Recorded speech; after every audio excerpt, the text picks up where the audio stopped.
Hi guys, welcome to No Ordinary Woman Chat Show. I'm your host, Miss Kazmak. Now guys, listen, when you come on the show, you are in for a treat. I've got a phenomenal, no ordinary woman live with me right now in the studio, but you need to watch a break and enjoy me on the other side. I'm trying to keep in my laughter right now, but I'll see you in a bit. Hi guys, thank you for subscribing to No Ordinary Woman Chat Show. We are so excited because we come bearing great news. We have an upcoming event. No Ordinary Woman Chat Show presents Coach Carla Consultancy. Hey guys. It's going to be happening on the 25th of March and it's going to be at Holiday Inn in Bloomsbury. So Carla, tell the people what's going to be happening at the event. Okay, the event is going to be packed.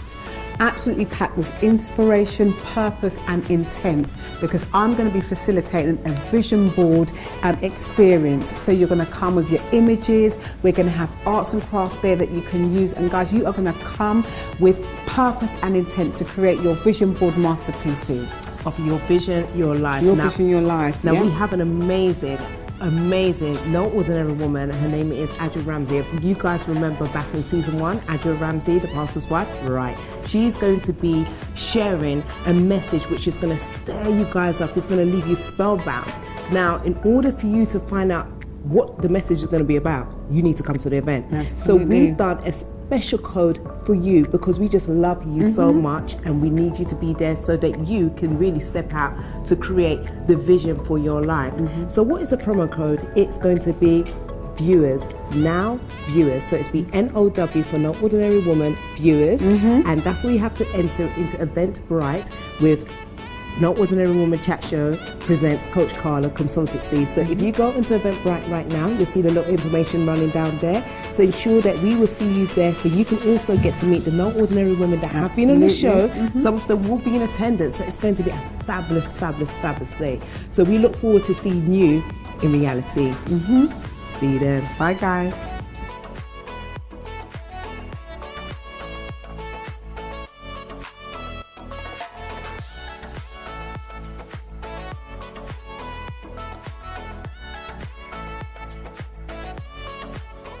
Guys, like I said, you're in for a treat. We have a phenomenal, no ordinary woman live in the studio with me right now. Now, let me just give you a snippet about this lady. She is a multi-award-winning professional UK-based actress. Amongst her credits include her recurring role as Gladys. I'm not even going to say the name of the show because I want you guys to just see her. I'm sure you can hear her laughing. And she's in another show where she is Comfort in Evil Youngers. Oh my gosh, guys, we have Yetunde live here with me, actress slash I think she's a comedian too. But welcome to No Ordinary Woman Chat Show. The bomb, 3 weeks of left. I lift my wig in respect. I would have taken it off. I don't want to scare y'all people. Listen, you're making me so hot that I want to take off my wig cap right now. I ain't gonna lie. I'm serious. No, I think you should do one wigless. Everybody, like, any woman that comes, just take your wig off, relax. Oh my Let your gosh. edges flow. Could you imagine how viral that would go? I think that would just make it for No Ordinary Woman Chat Show. The show and we all took our wigs off. Like, you know Yeah. what? No, it can't be bothered with this. But But I've actually done that in our advert for No Ordinary Woman, where I actually take off the wig. Really? And people were like, is she gonna do it? Is she gonna do it? And then you see me with my 5 cane rows and boy, my sister, sometimes it got to be done. You cannot kill yourself, come on now. You know? But the only way is up, girl. Hey. That's right, all the way up.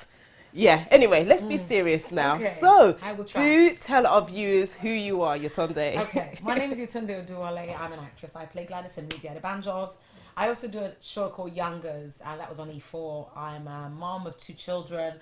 I'm a YouTuber, makeup artist. What else? Yeah, just general happy-go-lucky kind of girl. So, how did you get into your acting? Oh God, that is a long story. Okay, to be fair, I started off. I actually used to have a law degree.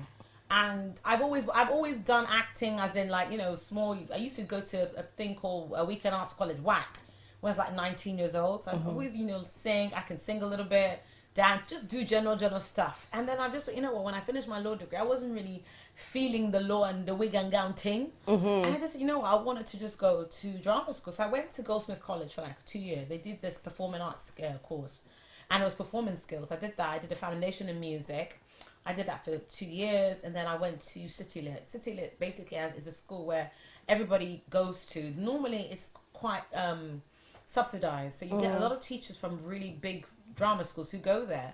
And then you can get really good education. So I did Stanislavski, I did Meisner technique. I also did a diploma in musical theatre. After doing that, I decided, I wanted to do a proper degree. But because I already had a 3-year degree, I'd already done this diploma, I'd done foundation course. I said, I'll apply. And I got into Central School of Speech and Drama, which is a really big, it's now called the Royal Central School of Speech and Drama. Right. And it's a school that a lot of big, people like Graham Norton has been there. I can't remember who else, but Nonso Alonso is another Nigerian actor. He's on the Zoo. And I went there for 1 year, I did musical theatre. And then I decided, you know what, I want more from myself. I know I'm rambling, but hey. No, you're not. No, you're answering the question. And then I went to New York. I lived in New York for 4 months. I went to Stella Alder New York. And Stella Alder New York is one of the best drama schools ever in the world. It trained Marlon Brando. Robert De Niro went there as well. Robert De Niro. I think he went to that. Marlon Brando, Robert De Niro. I think this guy, Philip Seymour Hoffman, before he passed, may God rest his soul, he came to that school. Wow. So I'd met a few people.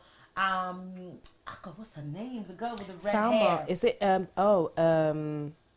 to think who else. I mean, but it was a really great school. It was a really great experience for me in New York.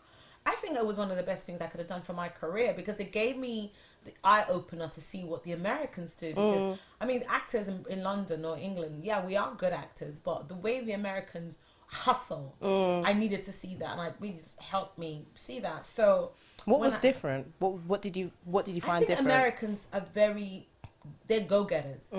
They will ask even when you're not supposed to ask. Right. And I think that's one thing I like as well. I think with my character. I ask for things, even when you think, oh my God, I will find a way to ask for it. And I think Americans are like that. They will ask for auditions, they will turn up, they will do things, just not things within reason, of course. You don't want them to be calling the popo on you or something of that nature. But I just wanted to, one of the reasons why I did all these training was because my objective, I just felt I wanted to be a good actor. I wanted to be able to be on stage and do a good job. I wanted to be on TV set and do a good job. I wanted people, oh my God, Yetunde Oduole, get that girl and she's amazing, she do this, she do that. So when I came back from America, I had an agent while I was in Central, but unfortunately the agent didn't want me to go to America, but I took that bullet and I'm so happy I did. Yeah. Why did he not want you to go to America? Some people are just controlling. Right.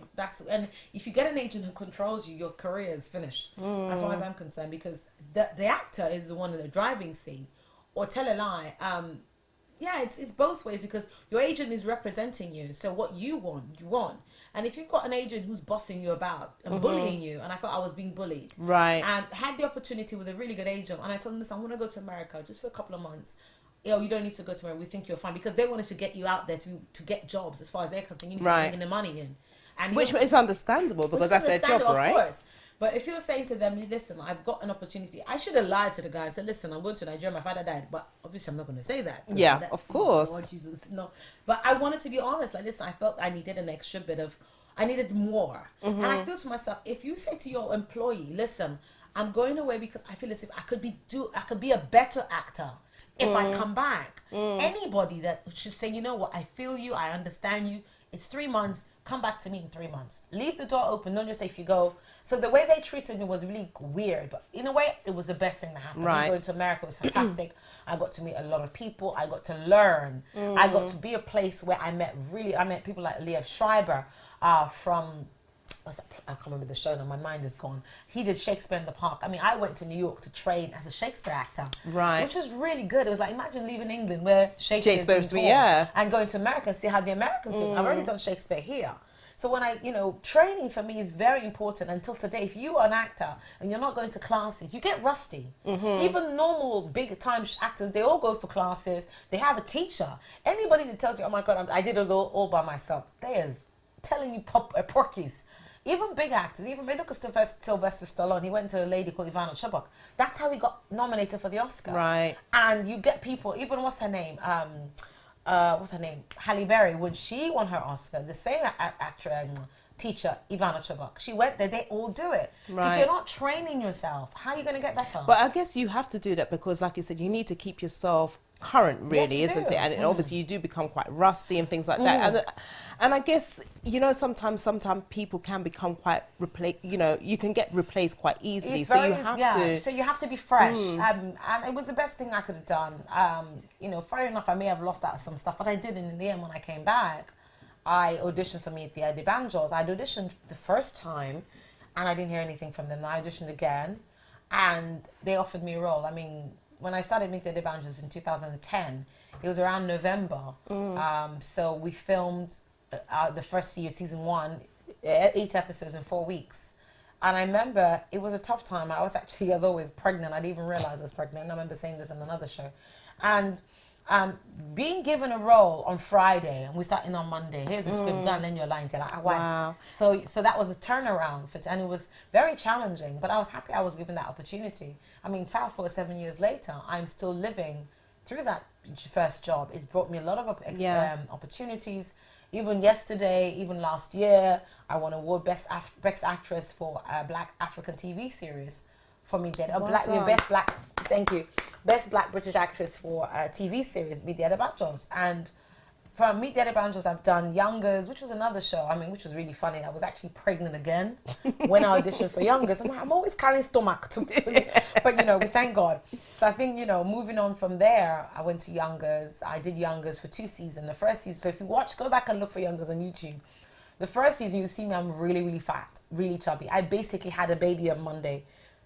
Got discharged on Tuesday.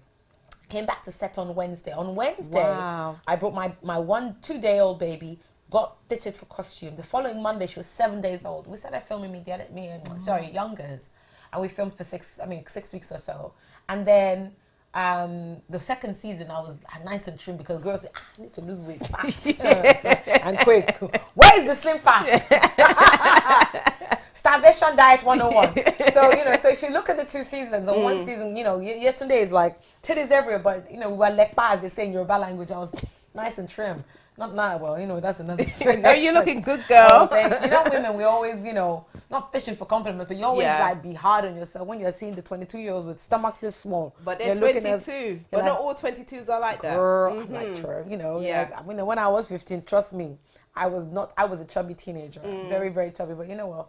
You were still here, chubby, half sexy, but whatever. You are a full woman. I'm a woman, You're girl. A woman. Hey. Okay. Yes. So let's not get it twisted out here. Okay. You know, you have to be positive in everything. I just like to poke fun at things and just make it happen. So it's been great. My career has had its moments because as a woman of color, I'm not going to lie to you. I'm not going to come, oh my God, everything is fabulous. Oh my God, fabulous. No.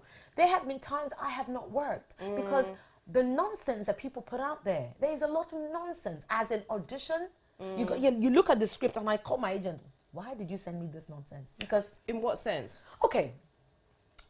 For example, I feel as if people should do their research before writing. Right. I remember about 2 years ago, my agent sent me this script. It was for a Swedish TV show. And they wanted this African. They came from Nigeria. And I looked at the person, okay. I was reading the script. She doesn't speak any English. I said, really? She doesn't speak English. And she's from Nigeria. I said, okay.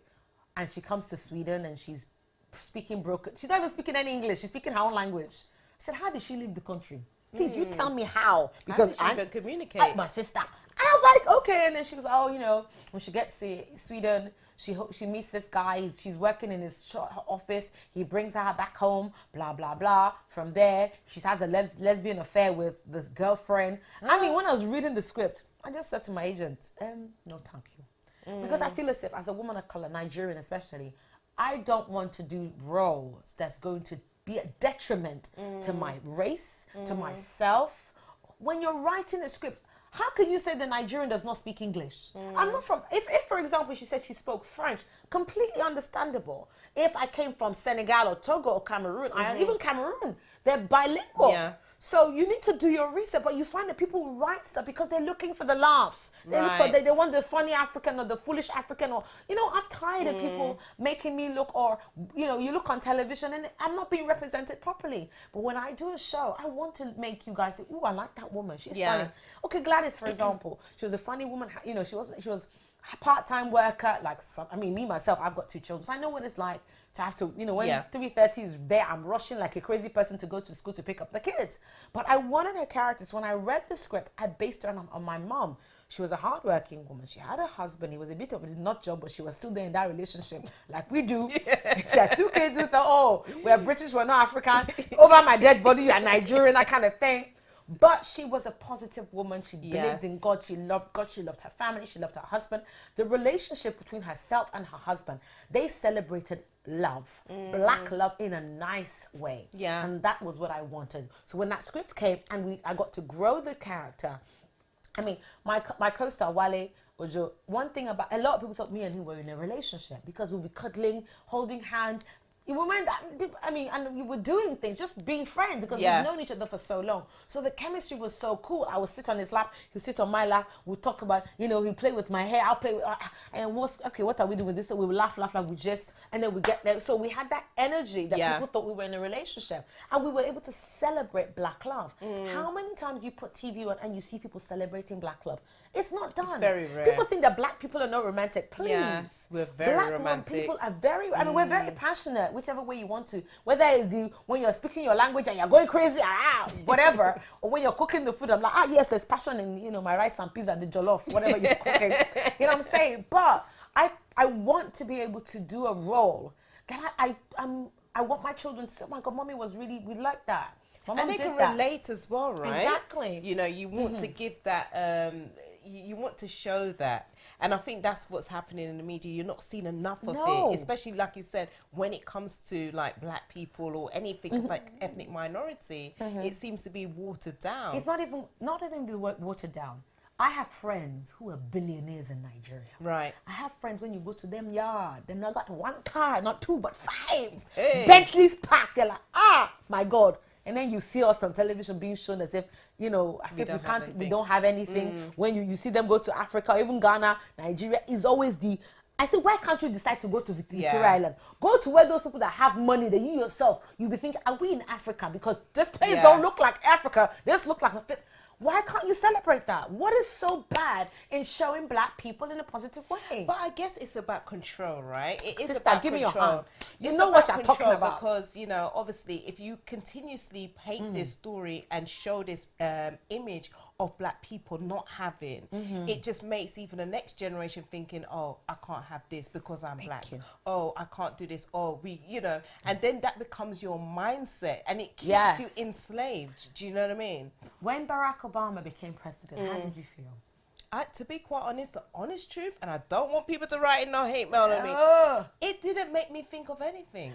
Girl. In a sense. The reason why I say that is because I think, you know, I'm grateful that Barack Obama had that position, Michelle Obama was there and everything. I think it's amazing for us to see that. However, you know, I don't look to them. I'm looking at what am I doing. I understand that. Do you know what I mean? And that's how I perceive things, you know. I get where you're coming from, but for me, I felt that we needed that. Yes, we the definitely reason did. our boys needed that. Right now in the UK, as you know, knife crime is so bad. A lot of boys don't feel as if that they can achieve. I don't remember if you guys remember, there was this photo of Barack Obama bending down and this boy touching his head. And saying, I want to see if your hair is like mine. Yeah. And Michelle Obama was talking about how this boy came in, they just looked at him thinking, I can't believe you're the same skin tone as me. Oh my God, because they had never, you know, if you think about it, the White House was built by slaves. Slaves probably died doing, you know, building. But here is, I mean, fair enough, he was a bit ambiguous about a mixed race. He never really said, you know, I'm black, white, whatever. But he was just, we knew, undercover brother was like, a brother, but, you know what I'm saying? He's a black man. He's a black man, but you know how it is, you know. But what I'm trying to say is, for me as a woman of color, being on television is a sense, I feel responsible. That responsibility comes when I get a script. That responsibility comes when I get given a job and I'm like, you know what, no. I remember, even when I get paid or not paid, I've done unpaid work that I was so proud of. And I've never done any jobs that I've not been proud of. And that's very important to me in my career. I want to leave a legacy. Yes, I'm entertaining people, shining teeth and all, but I still want people to see it in a positive light. But on the other side, let's be frank, there is sadness within the black community. There's rape, there's drugs, there's you know, home domestic violence. It's other bad stuff. But we've seen so much of that. Sometimes it's good to sprinkle some extra chocolate because, you know, we all love a bit of chocolate. Yes, that's right. We need a bit of chocolate sometimes, you know, just to take away the woes. And I thought for me, when Barack Obama came into play, I mean, watching him from being a senator, from going to the all-round campaigning. My father, the day he won, my dad came from Nigeria, and my dad is like 70, how old is the man self? 70-something, 72. We both sat on the couch the day he won. My father was crying. I was like, what's wrong with this man? And I started crying too. I'm like, did we ever think this was going to happen? It was not the fact that, oh my God, there was a lot to it. There's power. I understand in that. And I get you. And I understand. I get where you were coming from about, I want to have my own legacy. And no, but it's not. Let's not get it twisted. I'm not just trying to focus this on self. Do you know what I mean? Of course. What I'm saying, yes, it was essential that we saw that, and that's the history. That's the legacy that, you know, we can gravitate to that. Do you know what I mean? But at the same time, we're still in the same situation that we are in today. Girl, do you I know get what I'm saying? So understand. When I say that, I don't mean it in a way that I'm not celebrating, and I didn't celebrate. Of course, I was rejoicing. Girl, everyone was excited. You understand what I'm saying? There's no twist about it, you know. But what I'm saying is that how we still have those same key problems that you've just mentioned, and, you know, Barack is now gone to another place now, but we still have those same problems. And how do we overcome those problems? I mean, at the end of the day, I mean, you're an actress, like you said, there's certain things that you are not going to do because obviously you feel you have a responsibility. Yeah, 100%. And I get very angry and upset as well that you find that the same roles go to the same black people all the time. So I think they're just recycling. It's like playing cards, you know. And then also you find that the people who write they're lazy.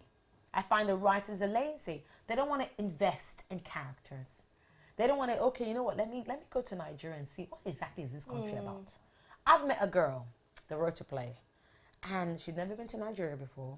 She sat down, she did her research in London. Her boyfriend at that time, he was doing there was this case about a year or two ago about this Ogboni, king that took shell to court over the pollution of their country, of their village and everything. And this girl decided she wanted to sit down and write this play. I mean, I was called in to come and do, like, you know, every time you write a play, you have a first draft, second draft, and you have a rehearsed reading where you get actors to read it and they put life into it. I gave her kudos because everything she'd researched, a lot of it was from her boyfriend at that time. She'd never been to Nigeria. Right. But at the same time, I felt that there was certain things that missed in that script that she needed to take a whole year, like go to Nigeria for like a month, visit all these places, see it, use her eyes to see it. That is the problem with writers nowadays. They are lazy, that they don't want to write that character that's going to give that extra flavor that you and I see every day. That auntie that they make it, well, I want it. You know, when you go to those, I'm going to say this, like, when you go to these West Indian shops, auntie, well, I'm going to have it. You're like, okay. Listen, I don't know about you, but I don't go to those kind of shops. Not really. I'm only playing, but I know what you mean. You know, I do because understand. you want the flavors. Yeah, you want the flavor. You want the authenticness. You want it to be real. Exactly, and that is the struggle about being an actor, is the fact that you're not getting the love you need. And that's why a lot of black actors look at Idris Elba, David Oyelowo, until they made it in America. As David Oyelowo said, they had to be sanctified and had to be blessed with the American touch. Then they came back to England and everything fine and then everybody's happy. Oh yes, Idris, darling, we love you, baby. Yeah. When Idris was here, why was not getting no love? Yeah. And that's what's happening with being a black actor. You find, okay, and that's one of the things I love about being Nigerian. Nollywood is like big now. Yesterday, I mean, I've done I did a film last year. It wasn't really a film, it was a series, but we entered it in for so many award ceremonies. And so far, it's called Lodgers. And Lodgers, I played a Nigerian woman who was well educated, and I was an architect, and I was coming here with my husband, and we couldn't get work. Can you imagine back in Nigeria? I had so much money. I'm like, you know, if I come to London, I will be killing it. When we turned up, you know, we couldn't get jobs because they couldn't understand our accent, or you don't have the royal accreditation for this and this and this. And here my husband, he had an MBA financial degree, and he just couldn't get anything either. He had to be working as a traffic warden. So that play, short film ended up going around 25 film festivals. Yesterday we won Best Short Film, and we won it at Sun Valley in America, California. We won so many awards. But the fact that we had to write, where's what's happening now with Nollywood? We're writing for ourselves. Yeah. We're not waiting for people to write for you anymore. But then do you not see that this is what we have to start doing Which for is ourselves? true. Do you know what I mean? Even, just even doing this platform, I didn't even know the reason why I'm doing it. And this is what I believe you're God here is now. doing. Exactly. But, it's just really having to not expect anybody else to do it To give for you a us. We handout, have true. to do it for Of course. ourselves. And I think that's one of the great things about the Americans is that they're go-getters in that sense, because the struggle is real. The struggle is real, but we Africans, Nigerian especially, I mean, yesterday, like I said, I went to an African Film Awards. I was nominated in one place, Cameroon Film Awards, and I won Best Actress for another film I did. So it was just really nice that when you get the accolades and your own people are like, my sister, we like you, tuck your hair or something. I'll be waiting for a BAFTA. Okay, nothing happening, but I feel as if as people of color, you have to wash the floor and be able to, ice skate on it, if that makes sense. So you know what I'm talking about. But in life, you have to try and make, like you said, you've got a platform here. I've got my own YouTube channel. That's what I decided to do because I realized I wasn't getting the love I needed. And I needed that because I was getting to a place of, you need the work. You can't find the work. Let me make my own work. Yeah. And this is it. You've made your own job. You're, opening doors, talking to women who are empowered. Oh, this is my struggle. This is what I did. Yada, yada, yada. This is how I'm doing it. This is how I get to the next step and stuff like that. Yeah. So, that's amazing. Okay, but I don't want to wrap up, but we're going to have to wrap up. We have to wrap up. So how can our viewers connect with you? What's your social media feed? So everything is MAMAYETS. So it's MAMAYETS. But the good thing is I've got a website. So you just look for YetundeOduole.com. That's all you need to do. If you go to YetundeOduole.com, click on YetundeOduole.com, it will take you to my Instagram, my Facebook, take you to my YouTube channel because I lit like that. Charlie, you just too Girl, much. just one website. You just go there and click, click, click, click, like, subscribe, thumbs up, anything you want to do. Oh God. And leave a comment below. And leave a comment below, you know what I'm saying? But if you go to Instagram, it's MAMAYETS, Twitter is MAMAYETS, then I've got a Yetunde Oduole actress on Facebook, darlings. Great. So what would you say to a young female that wants to get into the acting world, like yourself? What would you say to that person? If you could speak to your younger you. One thing for sure, be confident. Love yourself. Because if you don't love yourself, this business is, it will tear you apart. You need to have enough self-love in yourself. Looking at yourself in the mirror, I'm beautiful, I'm fabulous. If he doesn't think it, that's his business. I think it. You have to have that mindset because if you're looking for people to validate you, it's not going to cut it. You need to be able to think, you know what, I'm worth this job. You don't think so, fine. I'm going to make my own. If I could speak to Yetunde when she was 18 years old, I'm going to tell her, it's going to be fine. You're going to be fabulous. Yes, you've got a big personality. They don't like it then, but girl, it's going to bring in the money now. Hey, I like that. I like that. It's true. I think when I was younger, I didn't fit that box, the quiet, prim Nigerian girl. I still don't. And I really struggled with that. I struggled with the depression. I struggled, with weight because I was just so unhappy. But when I learned to imbibe in who I was and listen, you're here for a reason. I like to make people laugh. And I realized, you know what? They're going to laugh. They're going to have fun. That's all that matters. And I know that one thing that, what's her name always says? Maya Angelou, she says, when you meet people, let them have a good, I can't remember the whole quote, but I'm going to put in my terms. When you meet people, let them remember how you made them feel. Did you make them feel happy? Oh my God, Yetunde, she's here, yes. Oh Lord, that girl again. When is she going to leave? Please. There's a difference. Remember I said earlier, if you make people happy around you, you can get anything. They will take off their panties and give them to you if you want. But anyway, I'm just teasing. I ain't going to do that. It's okay. Just give me this top. That's Charlie, I told you. Yeah, don't worry. I know the tailor is okay. I'm sure it will fit me. I will squeeze myself inside. No, you're too much. You are too much. But I absolutely love you. And well done on all your achievements. Thank you so much. Keep on going. You're absolutely amazing. But we're going to have to really wrap up. Yes, she wants you to go. It's okay. No, I don't want you to go. I want you to stay. But you're going to stay with me after the show anyway, right, yeah? No problem. But well done on all your achievement once again. Thank you so much. What's your next upcoming event as well? Okay, oh my God. I have got, fingers crossed, like a women's show thing happening. I'm coming up as a beauty guru. I'm just praying to God. I put it in prayer. I'm still praying about it because I know that there's nothing God can't do in my life. I mean, he's brought me this far. Amen. And things have been really, really good. I mean, there was a time when, like I said, even yesterday when I was picking up the award, I'm thinking, I was counting how many jobs that I've had, but the next thing I've got is like a women's show. It's on an African TV channel, but definitely letting you guys know, we're still finalizing the deals, dotting the T's, asking them how much I'm gonna get, you know what I'm saying? At the end of the day, bottom line, I got to get paid. I got some kids to feed, and some designer wear. You know, I need to buy, red bottoms, these expensive shoes, you know. I would like to buy some Christian Louboutins. I ain't got none. You're gonna get get more than one. At least I heard that Calibi has like 100 and something pairs. What? Okay, you know what? It's all right. Just give me one. That Mary Jane's with the red bottoms, expensive shoes. Yeah. Don't worry, you're gonna get more than one. Amen. We put it I receive it in Jesus' name. Out there. Yes, yes, yes.